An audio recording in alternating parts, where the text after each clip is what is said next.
الله وبركاته.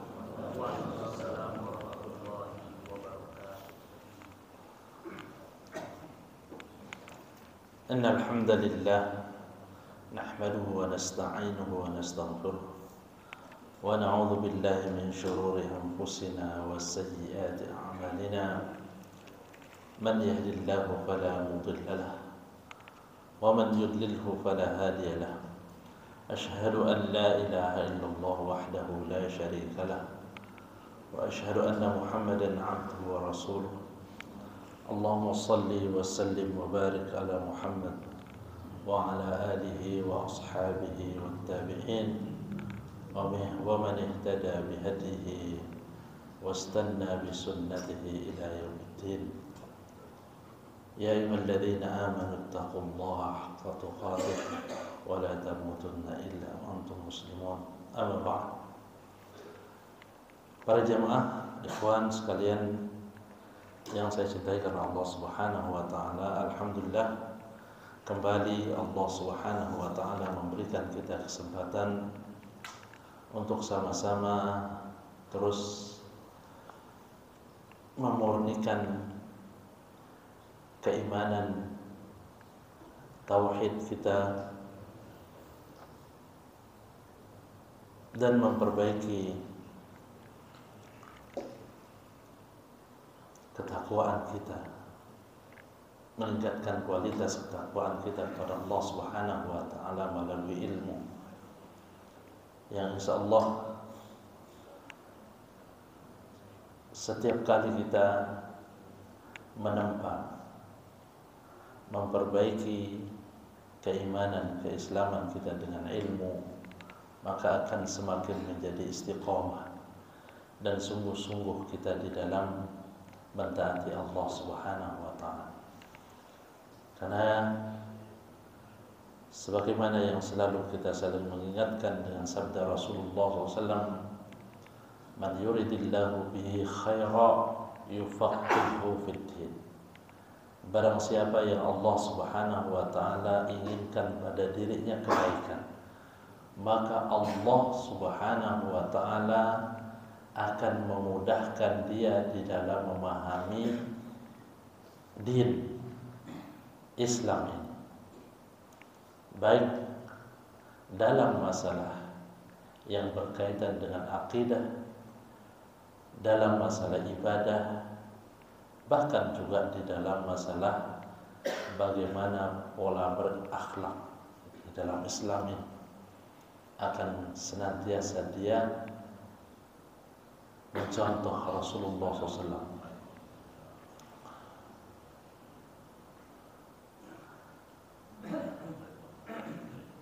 Penyimpangan-penyimpangan yang terjadi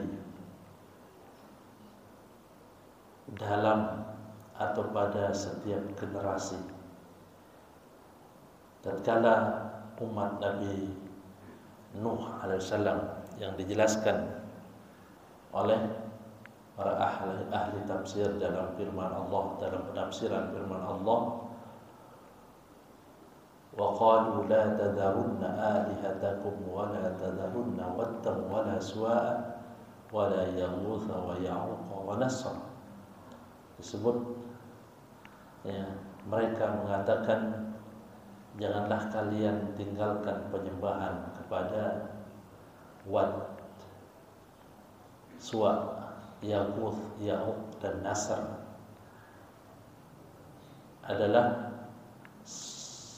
Ini adalah berhala yang asalnya adalah orang-orang soleh, orang-orang soleh yang disikapi dengan hulu oleh mereka.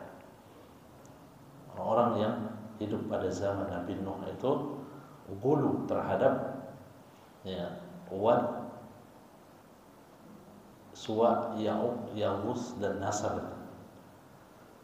Lalu akhirnya karena sedikitnya orang yang mengingatkan mereka dengan ilmu bahwa tidak diperbolehkan gulu di dalam agama, wala taghlu fi dinikum, kata Rasulullah, janganlah kalian bersikap gulu di dalam agama ini, terlalu menyanjung-nyanjung seseorang, sekalipun dia seorang yang secara zahirnya terlihat soleh, tidak boleh kita dulu sampai memposisikan seperti Rasulullah SAW yang maksum, sebagaimana orang-orang Rafidhah.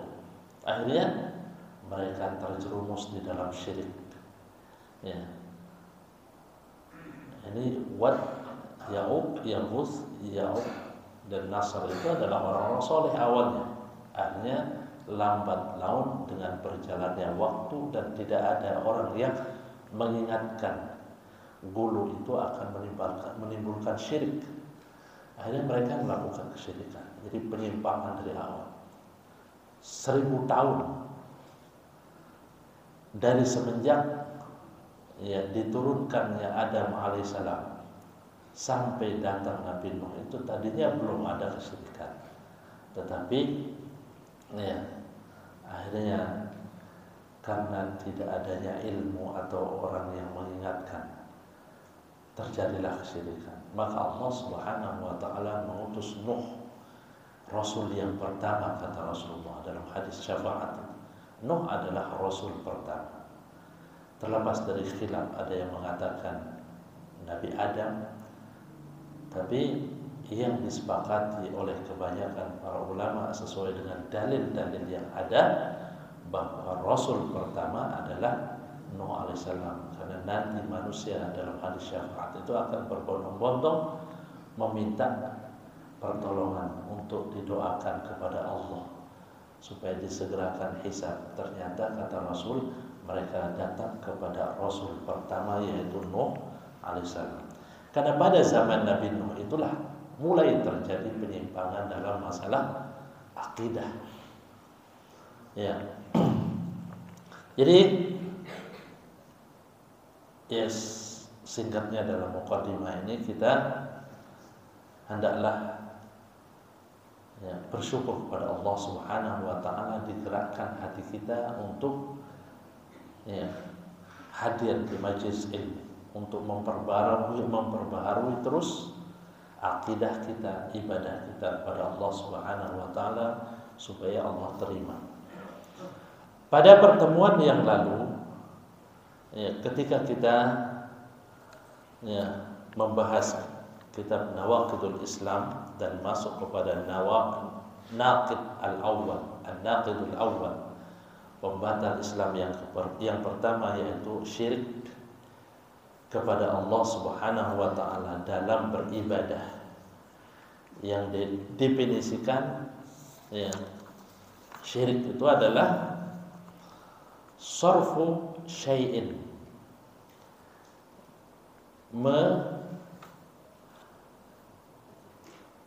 sarfu syai'in min anwa'il ibadah li ghairillahi ta'ala, memalingkan satu apalagi seluruh ibadah itu kepada selain Allah Subhanahu wa ta'ala. Itu adalah syirik, yang dimana macam-macam ibadah itu sangat banyak, baik yang ada penjelasannya ibadah itu dalam Al-Quran maupun Sunnah. Falau sarafa syai'an min anwa'i hadhihi al-ibadah li ghairillah fa huwa musyrikun asyirkul akbar. Jika seseorang memalingkan salah satu bentuk ibadah yang Allah Subhanahu wa taala perintahkan ke mereka palingkan kepada selain Allah Subhanahu wa taala, dari mereka persembahkan, arahkan kepada selain Allah Subhanahu wa taala, maka itu adalah syirik. Syirik yang besar, al-mukhriju minal millah, yang menjadikan seseorang itu keluar dari Islam, dari millatul Islam, dari agama Islam.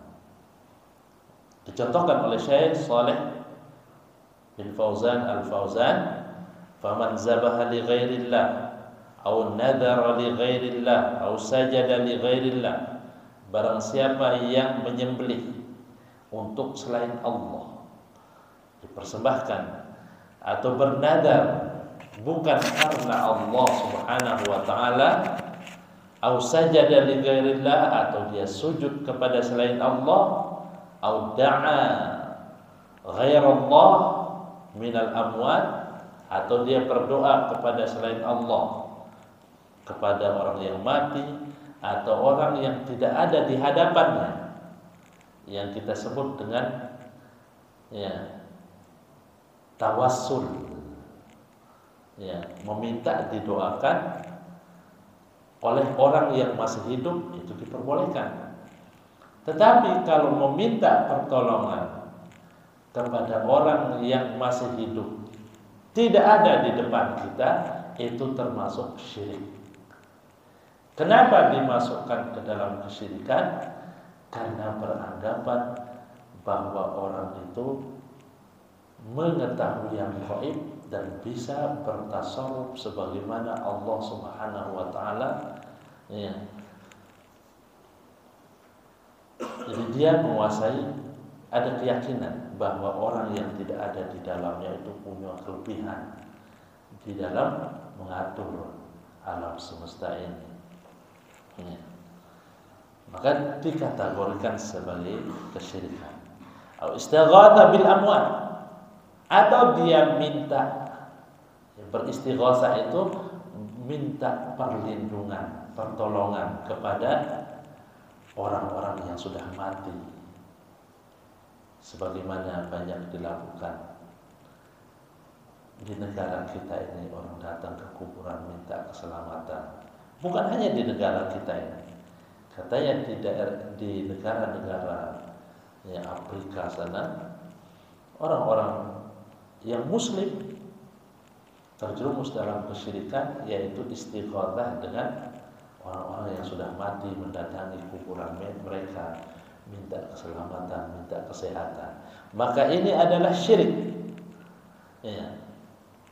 Asyraka billahi azza wa jalla, dia sudah menyekutukan sesuatu dengan Allah Subhanahu wa taala.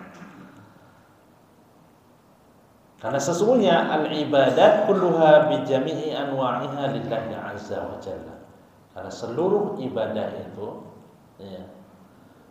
dengan seluruh macamnya, ibadah itu harus hanya untuk Allah Subhanahu wa taala dan hanya kepada Allah Subhanahu wa taala.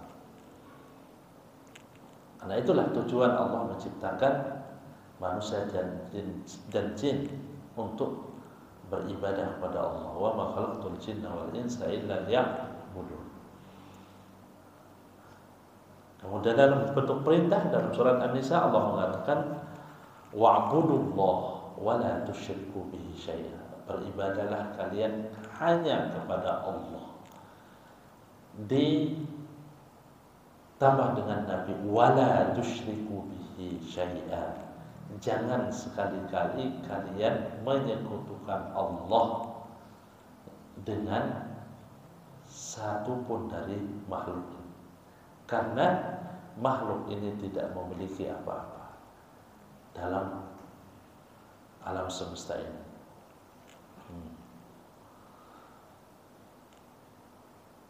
Ini penjelasan dari Syekh Muhammad bin Syekh Saleh bin Fauzan Al-Fauzan rahimahullah taala.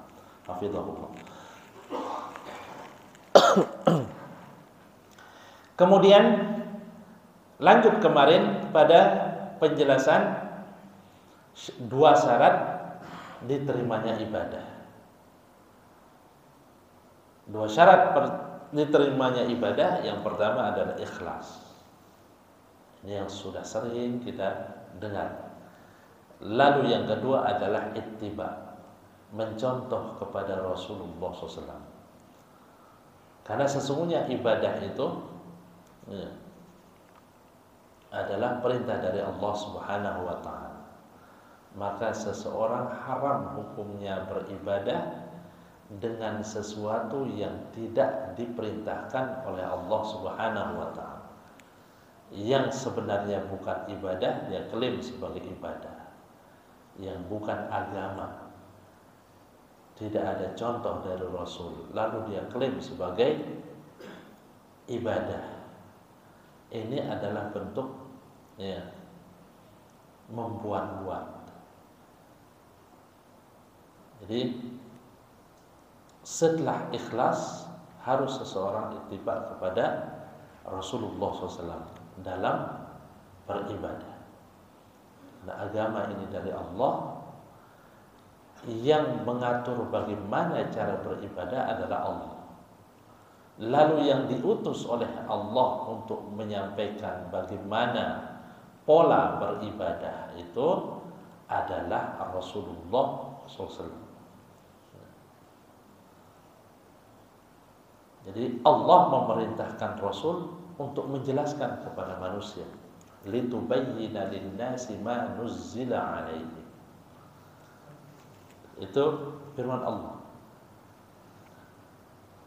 Engkau aku utus, kata Allah, untuk menjelaskan kepada manusia apa yang diturunkan kepada mereka berupa perintah-perintah untuk beribadah.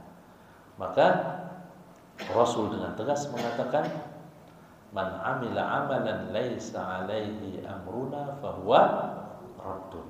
Itu dalil yang qat'i, yang pasti tentang haramnya seseorang membikin tata cara beribadah kepada Allah Subhanahu wa taala yang tidak ada contohnya dalam Islam oleh Rasulullah SAW.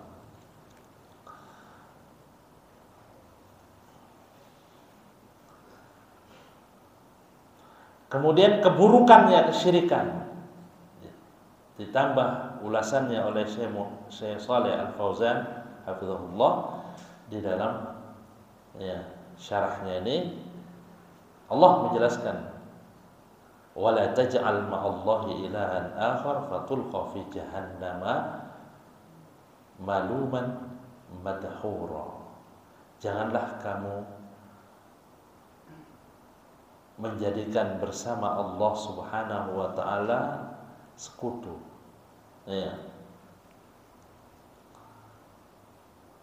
yang kau pertuhankan. Fatulqa fi jahannam, maka kamu akan dilemparkan ke dalam neraka jahannam maluman, dalam keadaan tercela, madhura, jauh dari rahmat Allah Subhanahu wa taala. Di ayat sebelumnya sama di dalam surat Al-Isra Allah mengatakan, la taj'al ma'allahi ilahan akhar fataq'uda madhmuman makhdhula.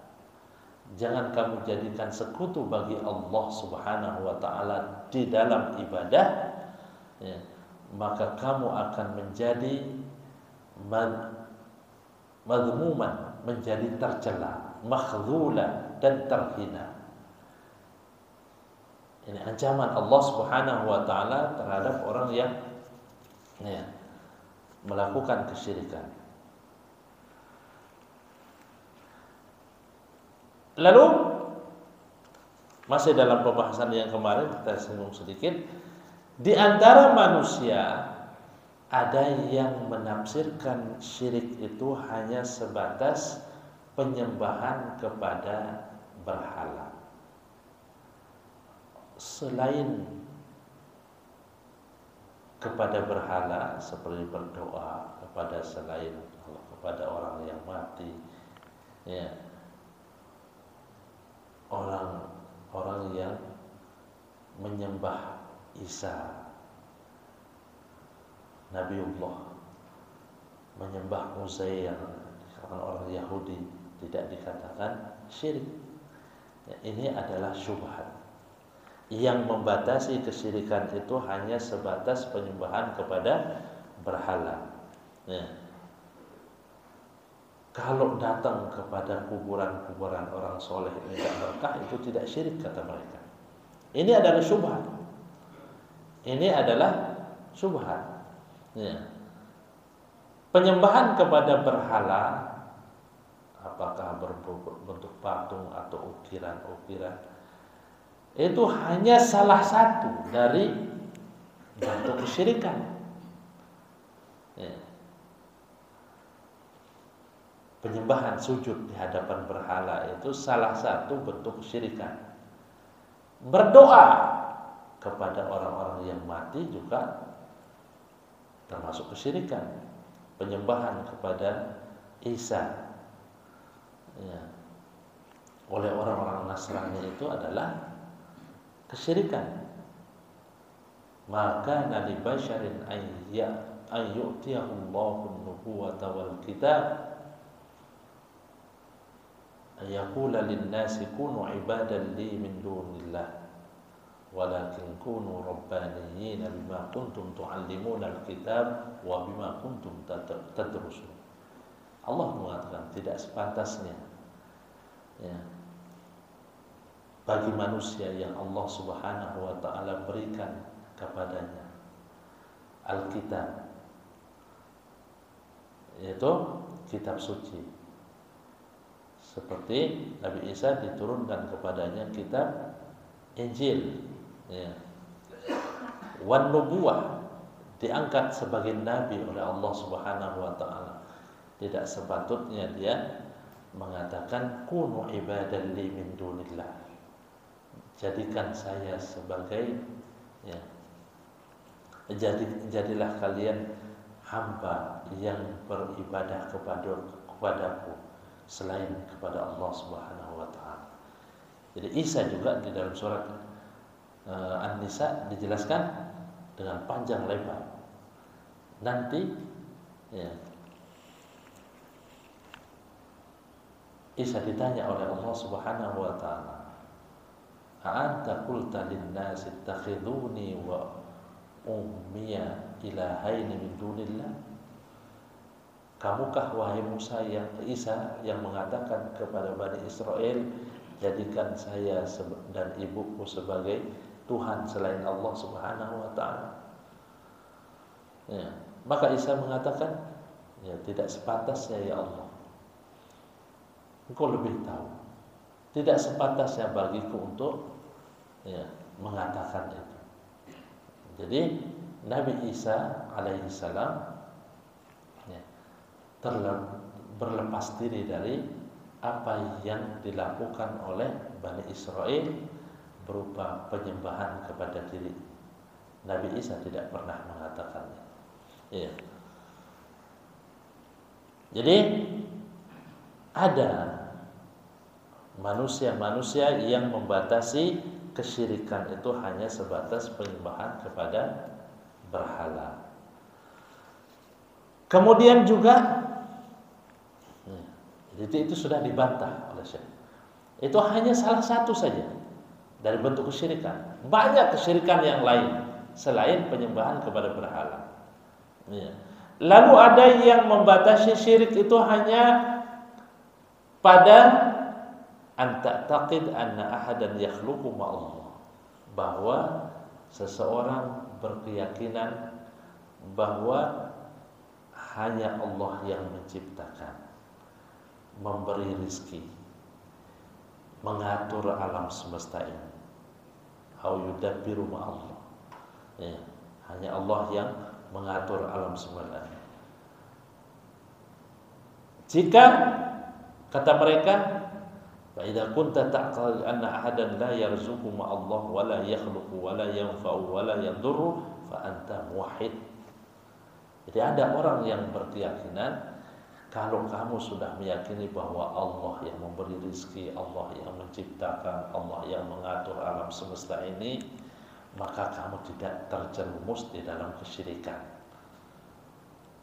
Dalam artian sekalipun berdoa kepada selain Allah, sekalipun istighosah kepada selain Allah, tidak syirik. Yang penting meyakini bahwa Allah itu yang menciptakan, yang mengatur, yang memberi rizki, yang di tangannya segala kebaikan ya, dialah yang memberi manfaat, dia yang memberikan mudarat kepada manusia sesuai dengan keadilannya, maka kamu tidak syirik.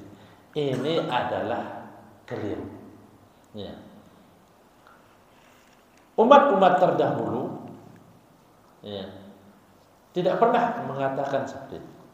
Yang disebut, yang dinyatakan sebagai orang-orang musyrik pada zaman jahiliyah dan umat-umat sebelum Rasulullah SAW juga mengakui rububiyah Allah. Itu termasuk rububiyah, menciptakan, mengatur, memberi rizki, ya, adalah Allah Subhanahu wa taala yang memiliki, menguasai alam semesta ini, termasuk arasy-Nya Allah. Mereka mengatakan, ya, itu semua yang mengaturnya adalah Allah. Dalam surat Az-Zumar tentang penciptaan, Allah mengatakan, wala in sa'altahum man khalaqas samawati wal ard la yaqulunna Allah. Jika engkau bertanya kepada mereka, wahai Muhammad, siapa yang menciptakan langit dan bumi? Ya, mereka akan menjawab, yang menciptakannya adalah Allah Subhanahu wa ta'ala. Dalam surat Al-Mu'minun 3 ayat berturut-turut dijelaskan, wala in sa'altahum man biyadihi malakutus samawati wal ard la yaqulunna Allah. Jika kamu tanya kepada mereka siapa yang menguasai kerajaan langit dan bumi, mereka akan mengatakan Allah. Jadi mereka mengakui rububiyah Allah. Maka syirik itu bukan pada rububiyah. Karena pada rububiyah itu orang-orang musyrik dulu juga meyakini bahwa Allah yang menciptakan, mengatur, memberi rizki. Ya. Tetapi mereka tetap dikatakan musyrik karena menyekutukan Allah Subhanahu wa ta'ala di dalam ibadah. Mereka berdoa kepada berhala-berhala itu. Ya. Lalu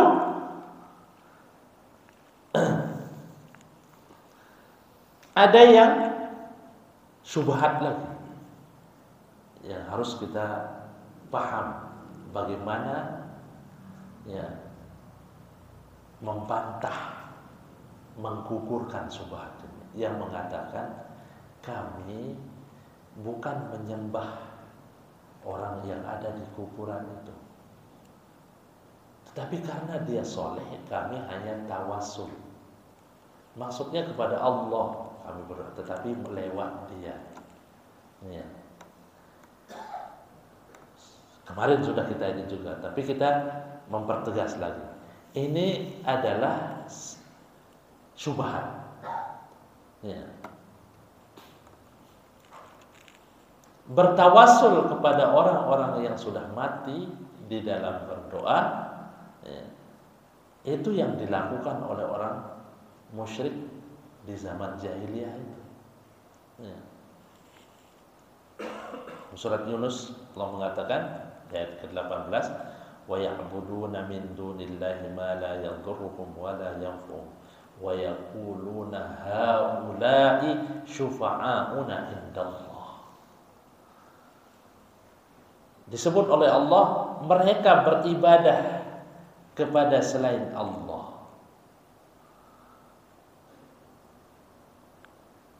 yaitu sesuatu, maksudnya di sini berhala yang tidak bisa memberikan mudarat kepada mereka dan tidak bisa memberikan pertolongan, manfaat. Wala yadurruhum wa ma la yadurruhum wala yanfa'uhum. Wa yaqulun, mereka mengatakan haula'i syufa'auna indallah. Itu yang kami, ya, tuju di dalam doa itu nanti memberikan syafaat. Jadi hanya sebagai wasilah saja. Ya. Sebagaimana dalam surat Az-Zumar itu, ma na'buduhum, kami tidak beribadah langsung kepadanya. Ya. Illa liyuqarribuna zulfa, hanya untuk mendekatkan diri kami kepada Allah melalui dia. Ya. Bantahan yang pertama.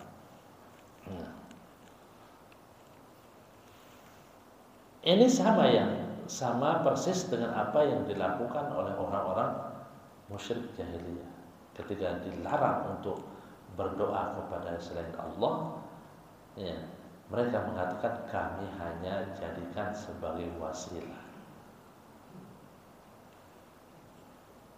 menjadikan mereka sebagai perantara kepada Allah, membuat perantara di dalam doa, dalam ibadah secara umum,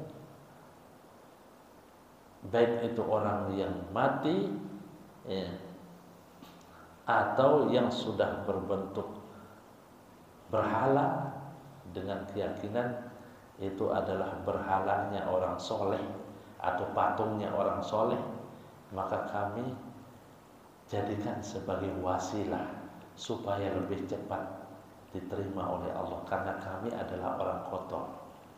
Kata mereka di dalam Kasyfus Syubhat, Syekh Muhammad bin Abdul Wahab mengatakan alasan orang yang musyrik itu menjadikan berhala sebagai wasilah karena beranggapan diri mereka kotor, sedangkan itu adalah para wali.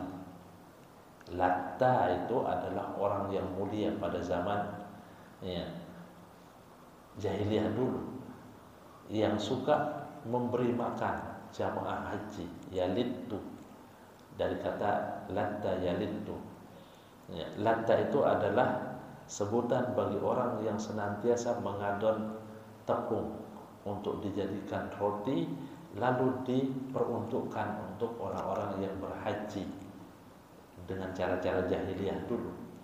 Maka dibikinlah berhala karena orang ini orang dermawan yang baik, maka dia akan lebih mudah menyampaikan kepada Allah, kata mereka. Ini adalah kesyirikan, ya.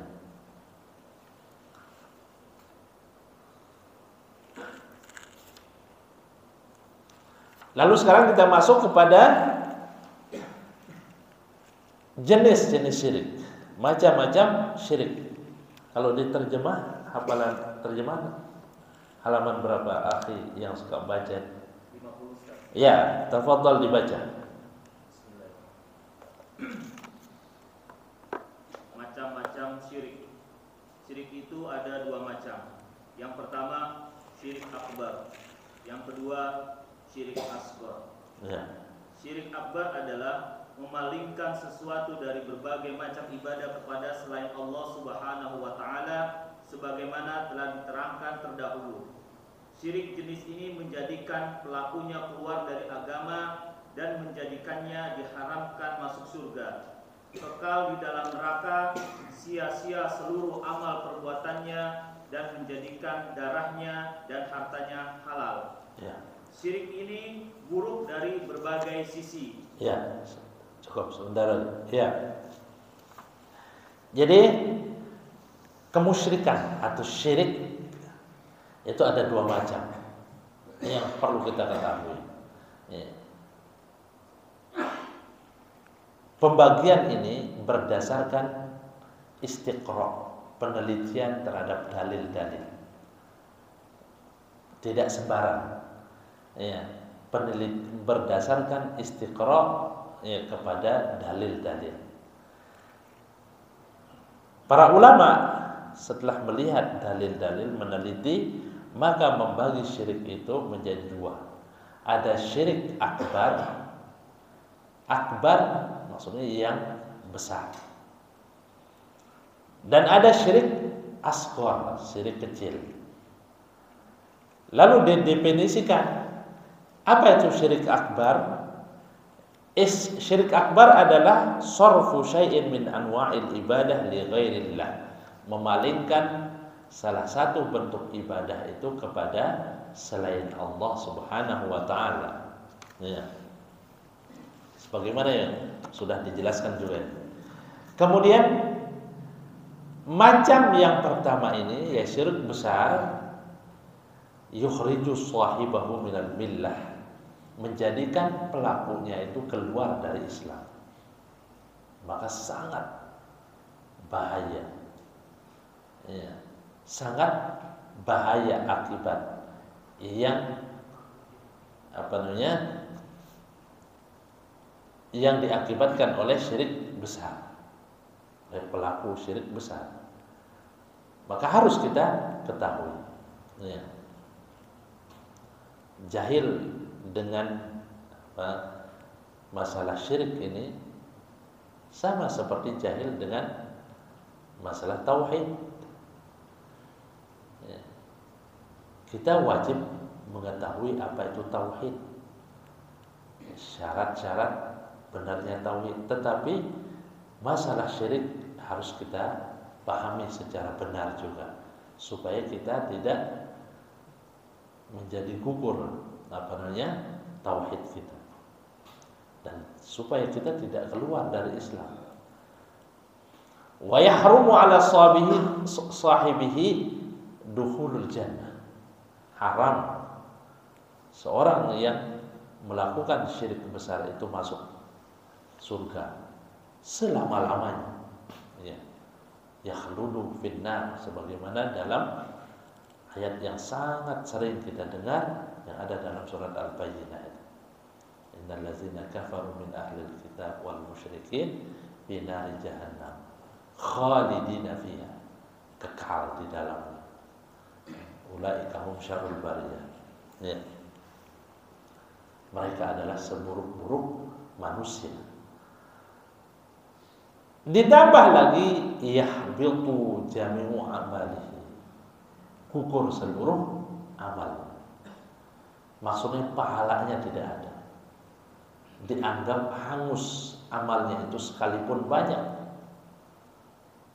Termasuk jihad, amal yang paling tinggi nilainya, akan gugur jika seseorang melakukan kesyirikan yang besar. Ya. Lain asyrakta la yahbatanna amal. Kata Allah Subhanahu wa taala dalam surat Az-Zumar ayat 65 itu yang sudah lalu, jika kamu melakukan kesyirikan, maksudnya di sini adalah syirik yang besar. La yahbatanna amal, pasti akan gugurlah amal. Maksudnya tidak ada pahalanya. Jadi sia-sia seluruh amal itu. Wala takunanna minal khasirin, kamu akan menjadi orang yang rugi. Fahuwa qabihun min iddati wujuh. Syirik yang besar ini dari semua sisi sangatlah buruk. Pertama, dibaca, syirik akbar ini buruk dari berbagai sisi. Yang pertama, menjadikan pelakunya kafir dan musyrik. Yang kedua, bahwa Allah Subhanahu wa taala telah mengharamkan surga bagi orang yang musyrik dan tempatnya adalah neraka. Dan tiadalah seorang penolong pun bagi orang yang zalim. Pengharaman ini bermakna pelarangan sama sekali dari masuk ke dalam surga. Karena itulah dikatakan dan tempatnya ialah neraka. Ketika mengharamkan surga atasnya dan neraka menjadi tempatnya yang abadi selama-lamanya, dan dia tidak keluar daripadanya selamanya, kita berlindung kepada Allah Subhanahu wa taala. Ketiga, bahwa Allah telah mengharamkan ampunan bagi orang yang musyrik. Allah Subhanahu wa taala berfirman, A'udzu billahi minasyaitonir rajim.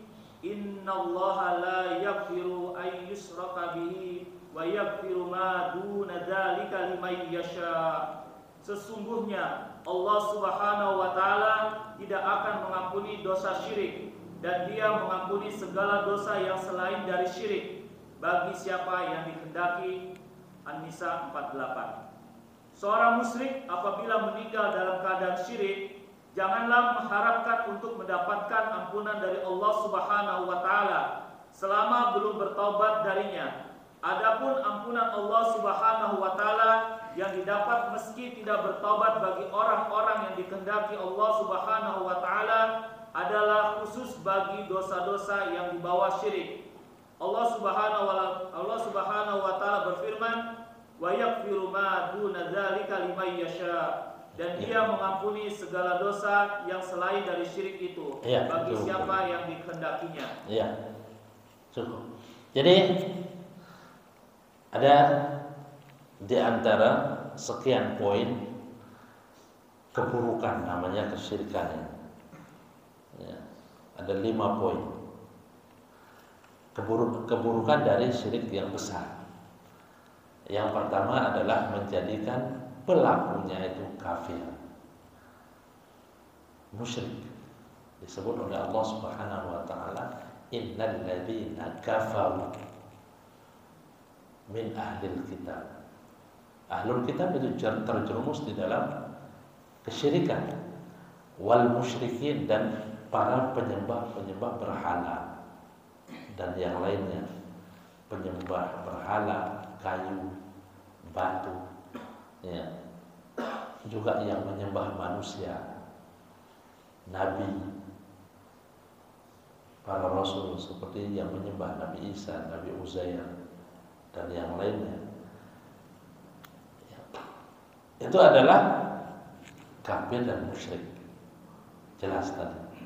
Innal ladzina kafaru min ahlil kitab wal musyrikin fi nar jahannam.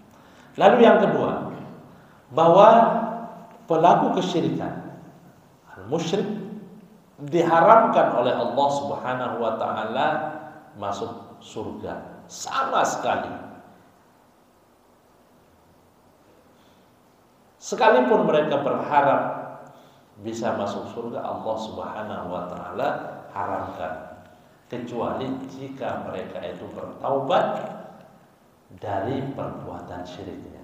Bagaimana taubatnya? Dijelaskan oleh para ulama, ya berhenti dari kemusyrikannya, ya, berlepas diri sejauh-jauhnya dari kemusyrikannya, lalu memohon ampunan kepada Allah Subhanahu wa taala. Allah akan mengampuninya selama, ya, kata Rasulullah SAW, Inna Allah yaqbalu taubatal abdi ma lam yugharghir wa ma lam tatlu'i syamsu min maghribiha. Sesungguhnya Allah akan menerima taubat seorang hamba selama nyawanya itu belum berada di, ya, tenggorokannya. Yugharghir itu suara napas seseorang ketika sakaratul maut. Ghar-ghar. Ya. Tapi kalau dia taubat waktu sudah mau keluar nyawanya itu ketika sakaratul maut, Allah tidak menerimanya. Ya. Demikian juga sebelum terbitnya matahari dari barat, 2 waktu tidak diterimanya tobat. Tapi kalau dia bertobat sebelum itu, sebesar apapun kesyirikan yang dia lakukan, Allah akan menerimanya. Dan Allah akan masukkan ke dalam surga insyaAllah. Kalau dia pernah melakukan dosa-dosa selain syirik, ya Allah akan, ya, bersikap, apa kata Allah, liman yasha, bagi orang yang Allah kehendaki.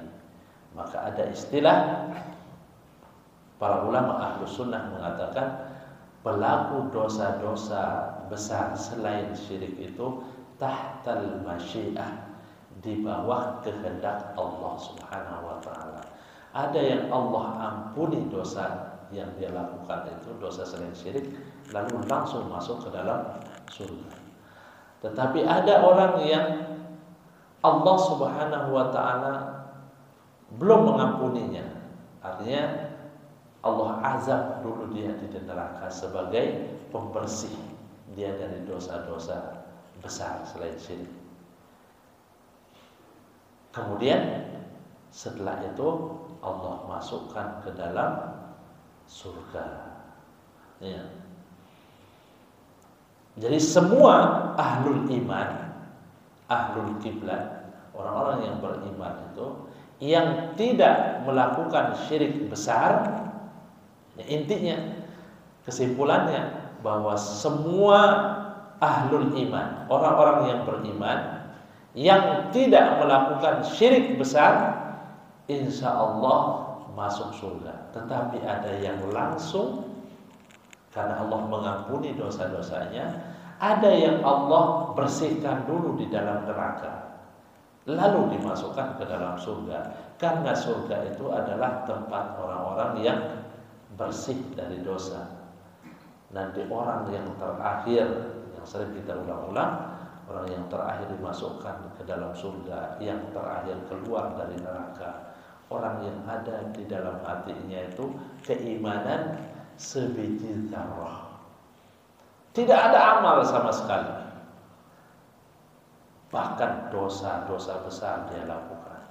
Maka dialah yang terakhir masuk surga, terakhir keluar dari neraka. Lalu dilemparkan oleh Allah Subhanahu wa taala di suatu sungai namanya Naharul Hayat, sungai kehidupan. Ya. Yang tadinya sudah hitam kelam, kosong oleh neraka. Begitu diletakkan, dilemparkan oleh Allah ke sungai yang namanya Naharul Hayat itu, maka dia menjadi bersih sebagaimana benih di musim penghujan yang dibawa oleh bah, nyangkut di pinggir sungai, tumbuh putih, hanya tersisa di punggungnya tulisan Jahannami, tulisan jahat yang bunyinya Jahannami, mantan penduduk Jahannam. Kalau tahanan itu begitu keluar belum dibuka bajunya, ada tahanan. Setelah keluar dibuka itu baju, disuruh mandi, disuruh pulang. Ini keluar dari neraka Jahanam dalam badan gosong, masuk atau dimasukkan oleh Allah ke neraka sungai Nahrul Hayat itu, dia menjadi putih bersih bagaikan benih yang tumbuh di musim penghujan itu. Putih, hanya tersisa tulisan di punggungnya Jahannam itu. Lalu Allah bertanya, apa yang kamu inginkan? Maka dia bersumpah, ya Allah, wa izzatika wa jalalika, demi keagungan dan kemuliaan, aku malu ya Allah meminta.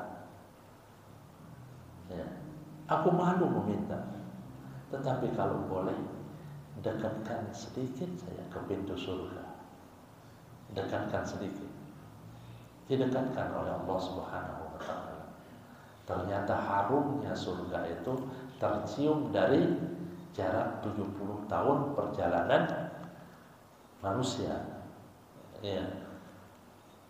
70 tahun perjalanan, dari jarak 70 tahun perjalanan sudah tercium harumnya surga. Itulah yang dia cium, tercium bagi.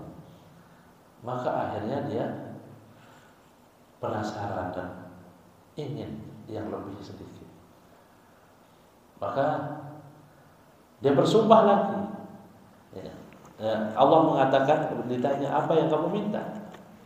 Kan Allah, dia mengatakan, wa izzatika wa jalalika, demi keagungan dan kemuliaan ya Allah, sebenarnya saya malu untuk meminta, tetapi ya dekatkan dikit lagi, ya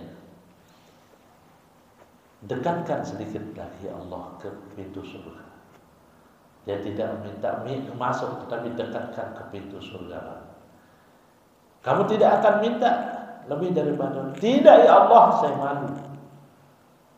Akhirnya didekatkan lebih dekat lagi, lebih banyak lagi dia mencium aroma harumnya surga. Ya. Begitu berulang-ulang dia lakukan. Ya. Akhirnya ujung-ujungnya dia minta dimasukkan ke surga, karena dari pintu surga itu dia lihat nikmat-nikmat surga yang diperoleh oleh penghuni surga. Maka di saat itu Allah Subhanahu wa taala, kata Rasulullah, Allah Subhanahu wa taala tertawa. Ya. Jadi Rasulullah menetapkan sifat bagi Allah. Ya Allah tertawa melihat ya perilaku manusia yang cepat sekali berubah berkhianat. Ya, karena kenikmatan. Ternyata benar di dunia ini juga manusia itu cepat tergoda. Ya. Tadinya sudah, wah bersumpah kami tidak akan korupsi. Begitu ada di depannya, ya, sekian digit sekali tanda tangan, udah cincai tanda tangan. Ya, berkhianat. Tadinya udah pegang sumpah, apalagi sebelum dipilih, ya, kami tidak akan korupsi, kami berusaha. Begitu di hadapan, ya, uang udah hilang itu sumpah. Ya. Di akhirat terlihat itu. Ketika di hadapan pintu surga mereka mengatakan, ya Allah, tolong masukkan ya Allah. Sebenarnya saya malu tapi pengen juga. Ya. Ya. Jadi diharamkan pelaku syirik besar itu masuk surga. Artinya selain pelaku syirik besar, yaitu pelaku dosa besar, tahtal masyiah, di bawah kehendak Allah. Jika Allah mengampuni, maka dipersilahkan langsung masuk surga. Jika Allah berkehendak, Allah azab dulu sebagai pembersih di dalam neraka, kemudian dipindahkan ke surga. Jadi tidak ada orang yang beriman yang tersisa nanti di dalam neraka, sekalipun imannya itu sebesar teror. Maka harus kita jaga keimanan, juga keimanan anak keturunan kita, jaga keimanan mereka. Kemudian kita berusaha perbaiki tauhid mereka, jangan sampai mereka terjerumus di dalam syirik yang kecil, apalagi syirik yang besar. Lalu yang ketiga, kita ini yang sudah dibaca tadi, ya. Itu tadi yang ketiga, diharamkan memperoleh ampunan Allah Subhanahu wa taala di akhirat. Maksudnya, kalau dia bertobat di dunia, maka Allah itu At-Tawwab Al-Ghafur, yang maha penerima taubat. Ya. Lallahu afrahu bi taubati abdihi ma. Ya.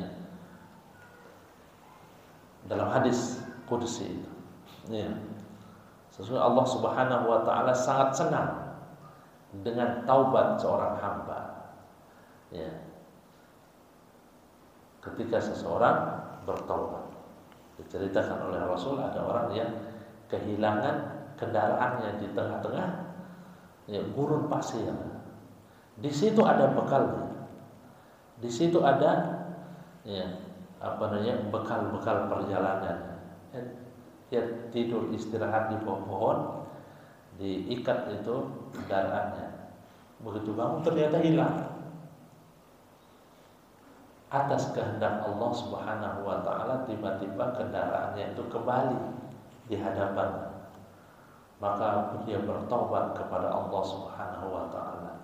Saking senangnya dia mengatakan, Allahumma anta abdi wa ana rabbuka. Kebalik dia ngomong. Saking senangnya. Ada enggak orang seperti itu? Ya ada. Orang kalau saking senangnya kadang-kadang tidak sadar ucapannya terbalik. Ya. Terbalik. Ibunya dikatakan sebagai pacarnya, sebagai istrinya maksud saya. Ya. Mengatakan, istriku. Ya, padahal itu ibunya. Ya. Kalau dengan sengaja tidak boleh, tetapi kalau tidak sengaja mengatakan kepada ibu sendiri, ibu kandung, hai pacarku. Ya. Tidak sengaja karena dia bayangan ke istrinya. Ya. Itu tidak dianggap dosa.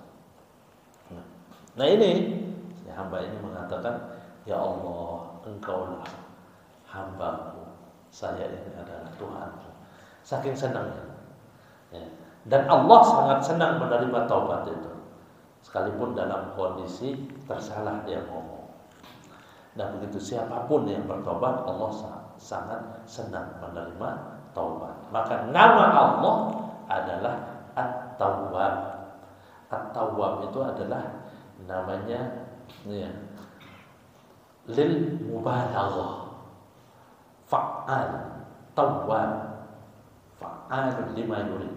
Allah maha bisa melakukan apa yang Dia kehendaki. Tawwab, Allah sangat senang menerima taubat. Maka jangan berat-berat kita banyak bertobat kepada Allah. Mengatakan Rabbighfirli wa atubu ilaik. Antal ghafur, antat tawwab. Ini ucapan yang sering diucapkan oleh Rasulullah SAW. Jadi insya Allah kita lanjut ke poin keempat, kelima, dan lanjut ke masalah ulasan tentang syirik, bentuk-bentuknya atau macam-macamnya, syirik kecil dan macam-macamnya. Untuk saat ini kita cukupkan sampai sini. Maaf ya. Ada pertanyaan kalau malam ini satu? Kalau tidak ada, insyaallah jelas ya. Ya.